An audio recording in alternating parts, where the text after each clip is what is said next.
Mesquite trees are in the taxonomic genus Prosopis and have become an iconic element for water conservation in the desert Southwest.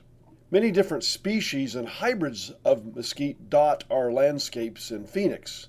Most of them are offspring from naturally occurring tree populations that are distributed from the deserts of South America to Mexico, Texas, and all over the Sonoran Desert, including Arizona.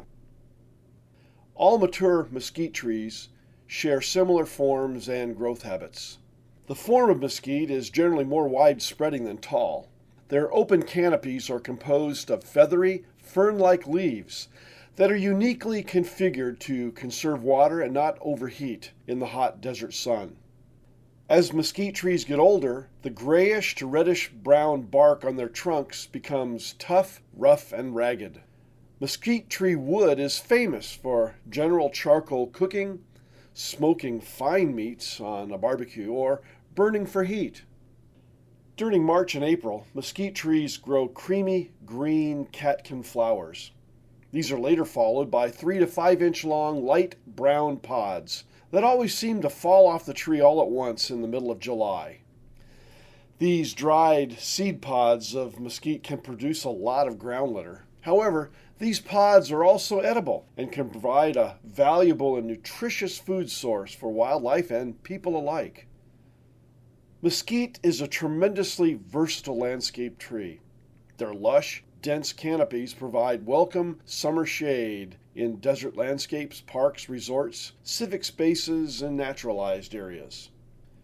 A note of caution, though, the growth habit and ultimate size of mesquite trees is often unanticipated by homeowners and professional landscapers alike. Mesquite trees can grow very quickly, especially when irrigated.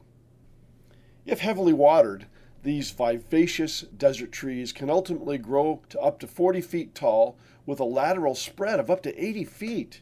Failing to account for their robust size is one of the most common horticultural errors seen across Phoenix landscapes today. When these fast growers become larger than anticipated, they are almost always subject to unbridled hacking. Mesquite trees respond to this mismanagement practice by growing ever faster. This can set up a vicious cycle of the battle mesquite versus man. Well-meaning homeowners and landscape professionals alike sometimes aggressively prune unruly branches, which can ultimately create a host of secondary problems, such as the near ubiquitous bacterial disease on mesquite in Phoenix known as wetwood. When all's said and done, though, mesquite trees are an important part of our desert landscapes. They're a wonderful shade tree, provide habit and food for native wildlife, and are very well adapted to our local climate and growing conditions.